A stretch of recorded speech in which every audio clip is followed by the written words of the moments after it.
I didn't know until today that you married a man who's a lot older. Yes. He's 59, you're 27. Yes. How did that happen? Behold, Karoline's wedding to her father.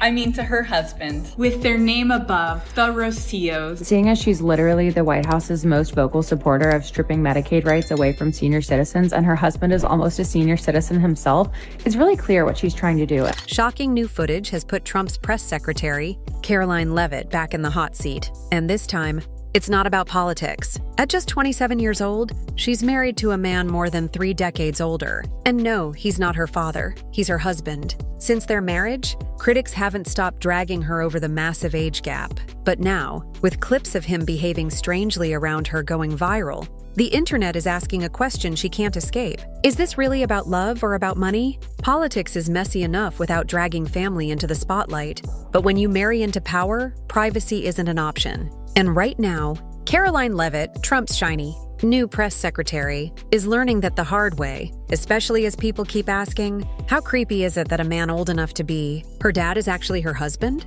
Instead of headlines celebrating her historic role as the youngest ever press secretary, all eyes are locked on her husband, Nicholas Racchio, after a leaked clip of him surfaced online. And trust me, the reactions weren't subtle. The video was only a few seconds long, but it was enough. People didn't see a supportive husband. They saw a much older man hovering in the background. And soon, Grandpa Vibes was trending right alongside Karoline's name. Let's be honest, this isn't just any couple. Karoline is 27. Racchio is pushing 60. That's a 32-year age gap already. Eyebrow-raising in political culture, where optics matter more than anything. I know we're supposed to listen and not judge, but finding out that President Donald Trump's new press secretary, Karoline Leavitt's husband, is 33 years older than her, it's awfully distracting, to say the least.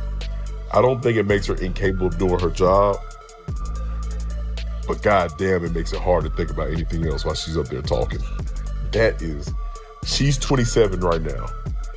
He's 60. When people saw that clip, they didn't just see an awkward interaction, they saw the power dynamics. Comments flooded in. She married her dad. She married her grandfather. She saw he was rich and that sealed the deal. But here's where it gets stickier. This isn't the first time. Karoline and her husband have faced the internet's obsession with their relationship. The moment she went public with Racchio, people started digging into his background, trying to figure out what tied a rising 20-something political star to a man old enough to have babysat her. And soon, receipts started popping up. He wasn't just some random guy. He was a wealthy real estate developer with a history of financing her career. In fact, Racchio actually sat on her campaign finance committee during her congressional run back in 2022. And honestly, it gets creepier when you realize this isn't the first time. Karoline has leaned into the older man vibe. She literally called Trump daddy on her official channels, not once, but in a full montage set to Usher's Hey Daddy. Seriously, a 79-year-old boss edited into a thirst trap video with lyrics about sex, posted by the press secretary herself. People online instantly dragged her with comments like, "And I thought you called your husband daddy." The overlap was insane. On one hand, she's married to a man old enough to be her father. On the other, she's out here idolizing Trump with creepy pet names. Put it together, and the pattern looks less like coincidence and more like Karoline's world revolving around powerful, older men she treats like father figures. That fueled an even bigger narrative, that her marriage wasn't about love, but about leverage. And honestly, the timeline makes it easy for people to speculate. Karoline ran for Congress in New Hampshire in 2022. She lost, but it was still a bold move for someone her age. A year later, she marries Racchio, and the optics weren't great.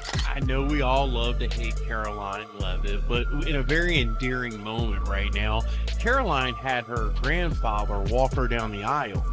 What? Her husband? What?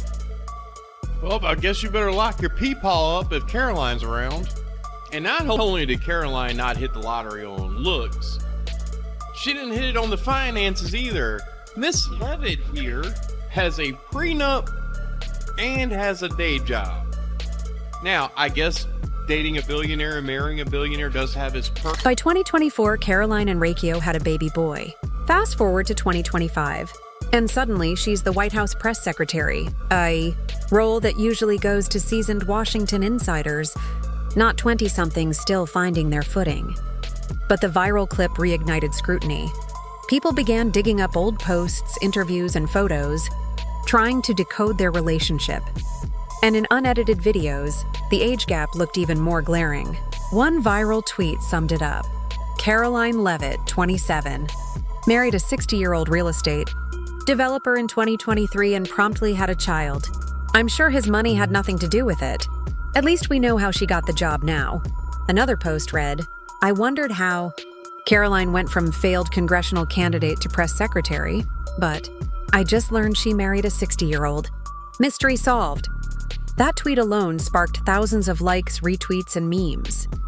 Karoline herself has tried to downplay the age gap. She's posted gushy captions calling Raccio the man of her dreams, and when asked directly about it, she brushed it off like it was no big deal. I didn't know until today that you married a man who's a lot older. Yes. He's 59, you're 27. Yes. How did that happen?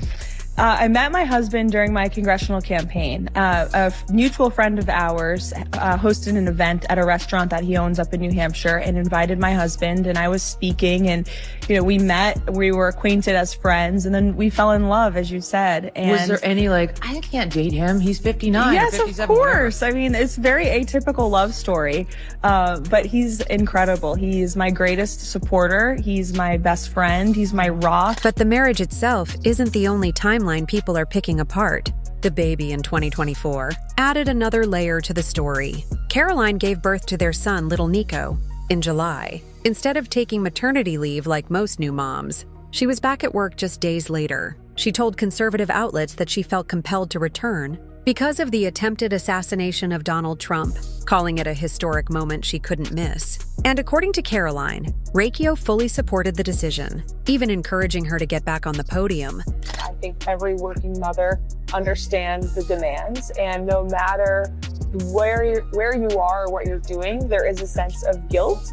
You feel like when you're with your baby, you should be focused on your job, and when you're at your job, you want to be with your baby. On the surface, that paints Raccio as the supportive partner. But for critics, it only fueled the narrative that Karoline's life decisions aren't really her own, that she's molded, directed, and pushed by the older man who bankrolls her. Yet here's the twist. For someone who supposedly hates attention, Raccio has no social media, avoids interviews, and keeps out of the spotlight. Still, he always seems to appear at the exact moments that boost Karoline's image, the engagement, the wedding, the baby, her sudden career leap. He's there every time. And just when you think people might be overreacting, someone digs up an old business profile of Raccio from the early 2000s, painting him as a major player in East Coast real estate. Then the age math hits hard. By the time Karoline was born in 1997, Raccio was already 32. He was 51 when she graduated high school. That's where the hypocrisy cuts even deeper. Remember, this is the Trump orbit, political world that rails against elites rigging the system while using that same system to elevate their own. So when people online compared the Raccio Leavitt marriage to Donald and Melania's, it wasn't to defend them, it was to drag them. Even Trump was only 24 years older than his wife. Karoline and Raccio's pairing makes that look extreme, even by MAGA standards. And then came the twist no one saw coming.